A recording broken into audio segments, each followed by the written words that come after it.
여러분, 이런 말이 있습니다. 작은 불씨 하나가 역사를 바꾼다. 역사를 바꾼 일들을 가만히 들여다보면요, 대부분 처음은 작은 것이었습니다. 거대한 산불도 처음엔 누군가의 작은 성냥불이었습니다. 특별히 100년 전 일제로부터 우리 민족을 살린 그 독립운동도 처음은요, 몇 사람의 그 기도였습니다. 이 땅에 교회를 세운 부흥도 처음엔 누군가 한 사람의 간절한 눈물의 기도였습니다. 처음부터 크지 않았습니다. 처음부터 많이 모이지 않았습니다. 처음부터 화려하지 않았습니다. 그러나 이렇게 작은 것이지만 하나님이 함께 하시며 무엇보다도 성령님이 역사하시며 그 작은 하나가 열이 되고 백이 되고 천이 되고 만이 되는 역사가 일어납니다. 그래서 성경을 보면요, 하나님은 언제나 작은 하나를 통해 하나님의 위대하고 놀라운 역사를 시작을 하십니다. 그런데 오늘 여러분의 기도, 오늘 여러분의 말씀에 대한 순종 하나, 오늘 여러분의 예배 하나를 하나님은 결코 작게 보지 않으십니다. 오늘 여러분들을 통해 그 하나가 열이 되고 그 하나가 백이 되고 그 하나가 천이 되는 하나님의 역사가 반드시 일어날 줄로 믿습니다. 그래서 설교 후에 우리가 찬양을 부르겠지만 그 찬양의 가사처럼 예배를 포기하지 말아야 됩니다. 기도를 쉬지 말고 찬양을 멈추지 말아야 됩니다. 아무도 없는 곳이지만 누군가 한 사람이 하나님을 찬양하고 하나님 앞에 간절히 기도할 때 바로 그 순간 하나님은 그 한 사람을 주목하고 계십니다. 그런데 오늘 본문이 바로 그 이야기입니다. 사도행전 19장 말씀을 보면은 2000년 전 세계적인 도시, 인구 30만 명, 오늘날로 말하면요 100만 명이 그런 있는 도시입니다. 에베소라는 거대한 도시를 막 흔든 그 한 사람 바울의 이야기가 나옵니다. 우리 첫 번째로 한번 읽어보겠습니다. 시작. 하나님은 큰 도시를 흔드시기 위해, 에베소는요 그 당시 세계적인 도시였습니다. 유럽과 아시아를 딱 잇는 교통의 중심지, 해상과 육상의 중심지, 인구 30만 명, 오늘날로 말하면요 이탈리아의 로마, 프랑스의 파리, 그 다음에 미국의 뉴욕, 그 다음에 일본의 도쿄, 우리나라의 서울처럼 세계적인 도시입니다. 한번 보겠습니다. 그림 한번 보겠습니다. 저기에 여러분 그 신전, 아데미 신전 있죠. 저기에 극장이 있죠. 여기저기 정말 사람들이 저 위에 넘어는 여러분 바닷가입니다. 한마디로 여러분 아주 진짜 세계적인 도시입니다. 사람도 많지요, 돈도 많지요, 문화도 발달했지요, 철학도 발달했지요. 자, 그러다 보니까 성적으로 타락한 음란한 도시, 무엇보다도 우상 숭배의 중심지였습니다. 그리고 그 중심에는 뭐가 있습니까? 바로 아데미 신전이 있습니다. 한번 사진 보겠습니다. 그래서 에베소 사람들의 그 정체성은요 늘 아데미였습니다. 경제도 아데미, 문화도 전부 이 우상을 중심으로 돌아갔습니다. 여기에 이제 그 유명한 아데미 여신이 있습니다. 근데 하나님은 그 거대한 우상의 도시, 타락한 도시를 바꾸시기를 원했습니다. 도저히 볼 수가 없어요. 뭔가 하나님의 큰 뜻이 있습니다. 해상과 육상의 도시가 이 아데미 여신, 더러운 우상이 퍼져나가는 것이 아니라 이 해상과 육상의 도시, 유럽과 아시아의 중심지, 이것을 통해서 하나님의 복음이 전파되길 원하시는 게 우리 하나님의 뜻이었습니다. 그런데 우리 하나님은 눈에 보이는 군대를 보내지 않으셨습니다. 우리 하나님은 눈에 보이는 정치 권력을 세우지 않으셨습니다. 우리 하나님은 돈도 뿌리지 않으셨습니다. 바로 여러분 한 사람 바울을 보내십니다. 여러분 이게 하나님의 방식입니다. 하나님은 언제나 많은 사람이 아니라 한 사람을 사용하십니다. 그래서 보세요 여러분, 노아 한 사람으로 구원의 방주를 만들어 가지고 세상을 보존하십니다. 아브라함 한 사람으로 민족을 세우시고 모세 한 사람으로 100만 명의 히브리인을 하나님이 약속하신 가나안 땅에 인도하십니다. 다윗 한 사람을 통해서 이스라엘이라는 나라를 세우시고 바로 오늘 바울 한 사람을 통해 가지고 세계를 막 흔드십니다. 여러분 하나님은 지금도요 사람이 없어서 일하지 못하신 분이 아니십니다. 바로 하나님께 순종할 한 사람, 하나님의 목숨 걸고 그 말씀 붙잡고 나아갈 한 사람, 때로는 비바람이 불고 때로는 모진 바람이 분다 할지라도 그 바람 때문에 도망치는 것이 아니라 하나님 바라보면서 십자가 붙잡고 믿음으로 나아가 그 한 사람을 찾고 계십니다. 오늘 우리도 마찬가지입니다. 하나님은요, 내가 있는 직장, 여러분들이 있는 직장, 여러분들이 있는 가정, 학교, 특별히 교회에서 다른 사람이 아니라 바로 한 사람의 저와 여러분들을 사용하길 원하십니다. 바울이 여러분 에베소를 바꾸기 전에 바울은 먼저 자기가 살고 있는 일상에서 복음을 살았던 것처럼 오늘 여러분 우리도 내 말, 내 태도, 내 선택, 내 삶의 스토리가 바로 복음이 되어야 돼요. 오늘 여러분의 삶에서, 여러분이 있는 가정에서 혹시 여러분 불평 대신 감사가 나오고 있습니까? 아니 어떻게 저 사람은 맨날 예수 믿고 교회 다닌다는데 왜 이렇게 맨날 불평해? 왜 이렇게 짜증내? 아닙니다. 아니면 내가 있는 직장에서 내가 하고 있는 일에서 편법 대신 정직을 선택하고 있습니까?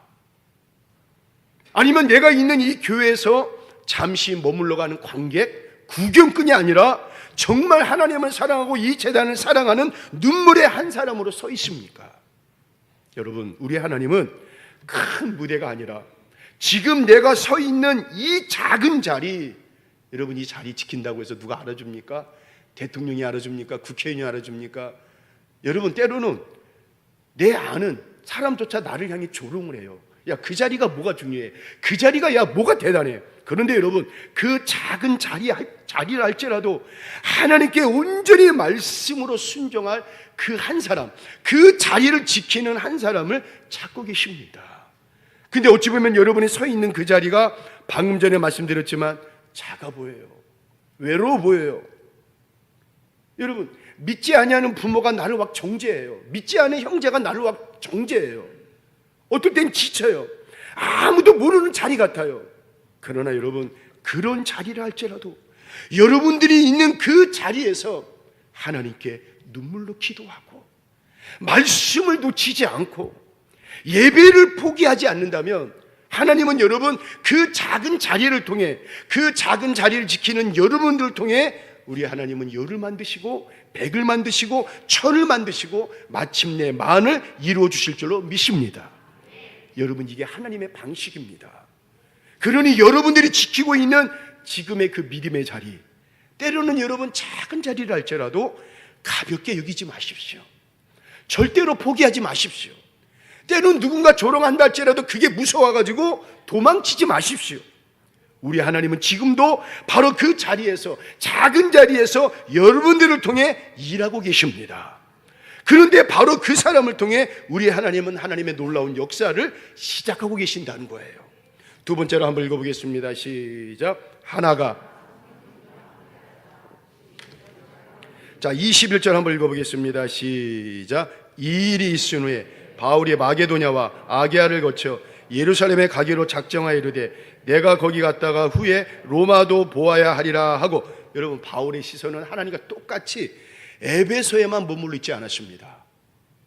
여러분 하나님의 마음은 그 에베소만 머물러 있는 것이 아니라 에베소를 거쳐 그리워 한번 보겠습니다. 여러분 마게도냐, 그리고 아게아야, 예루살렘, 그리고 그 당시 세계 중심지인 로마로 가길 원했습니다. 여러분 이 그림이 2000년 전 세계 중심지입니다. 중국이 아닙니다. 2000년 전이면 여러분 우리가 어디죠? 고구려? 고구려도 아닙니다. 여러분 그 당시 우리나라 그 지구상에서 중심지는 바로 여기입니다. 여기. 하나님의 마음은 여러분 로마, 그리고 마침내 그 너머 전 세계였습니다. 여러분 왜 로마입니까? 모든 길은 어디로 통한다? 로마로 통한다. 이 로마를 통해 가지고 복음이 전 세계로 흘러가길 원하시는 게 하나님의 마음이요, 그리고 바울은 기도하는 중에 그 하나님의 마음을 아는 것입니다. 그래서 바울은 여러분 가만히 있지 못했습니다. 시간을 아꼈고 몸을 던졌고 생명을 걸었습니다. 자, 이렇게 에베소에서 바울이 복음을 전하자 놀라운 일들이 막 일어납니다. 바울이 손수건만 얹어도 병이 낫고 앞치마만 놔도 귀신이 물러가고, 그 다음에 바울을 흉내듣는 사람들이 오히려 귀신 걸린 사람들한테 잡혀가지고 쫓겨 옷을 홀딱 벗기고, 그 다음에 그 소문이 에베소에 와 구석구석 다 퍼지는 거예요. 여러분 바울은 혼자였지만 성령님이 함께 하셨습니다.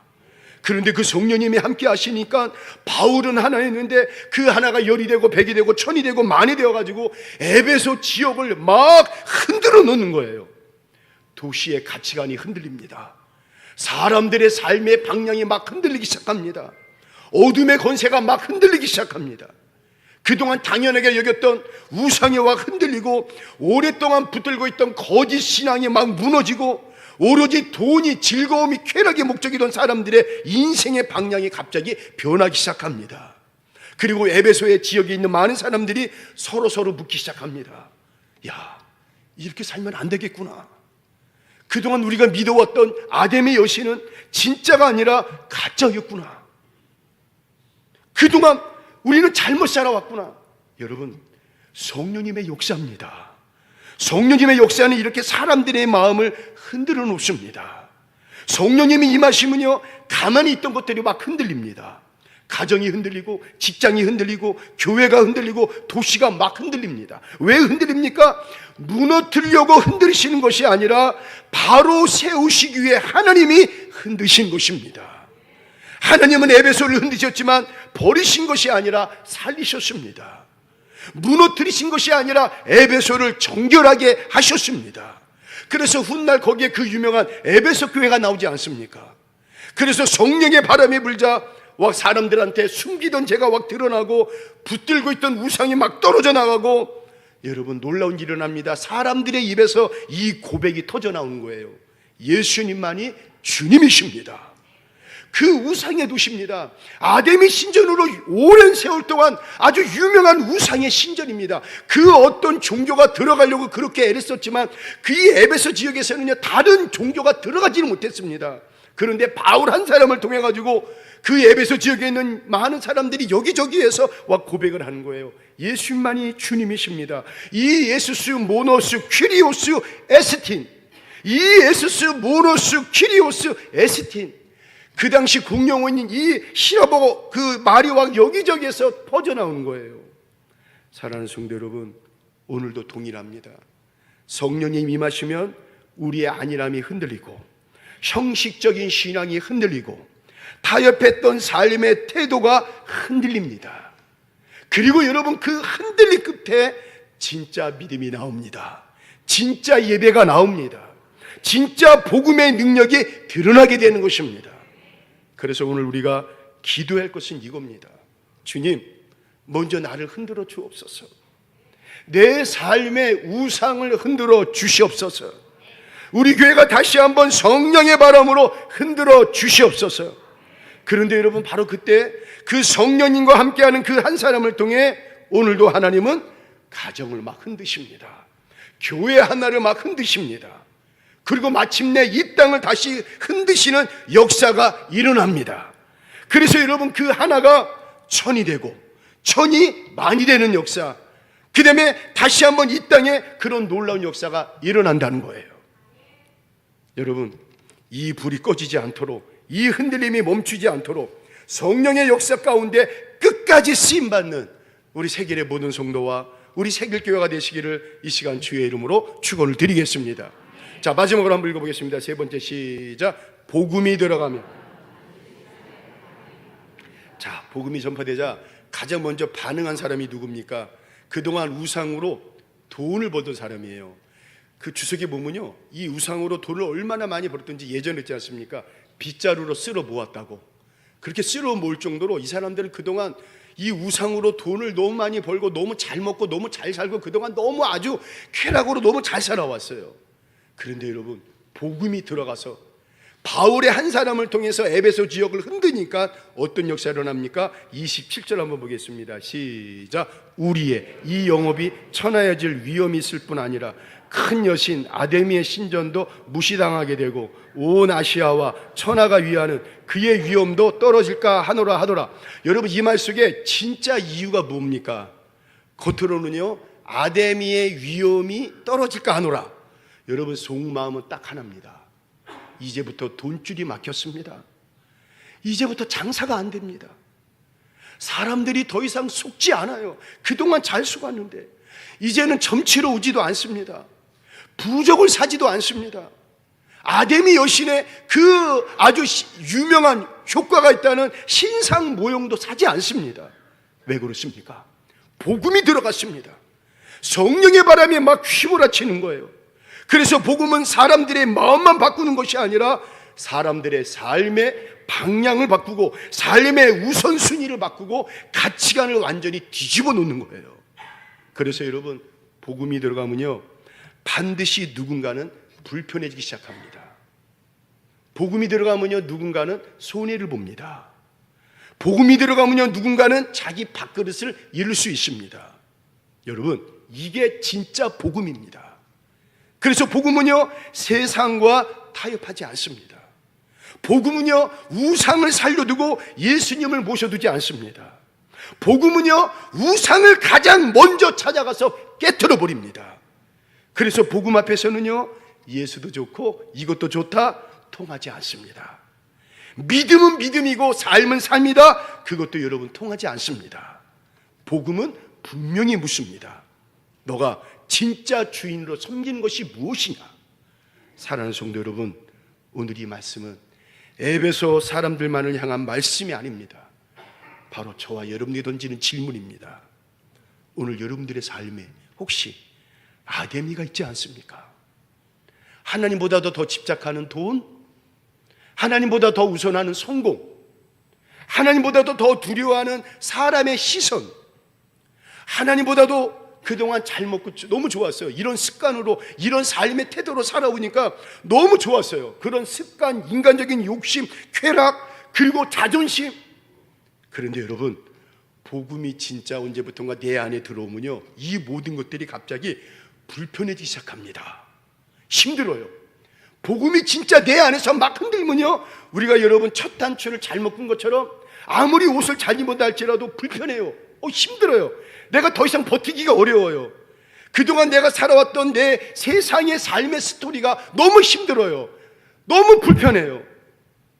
아니 여러분, 반드시 불편해지게 되어 있습니다.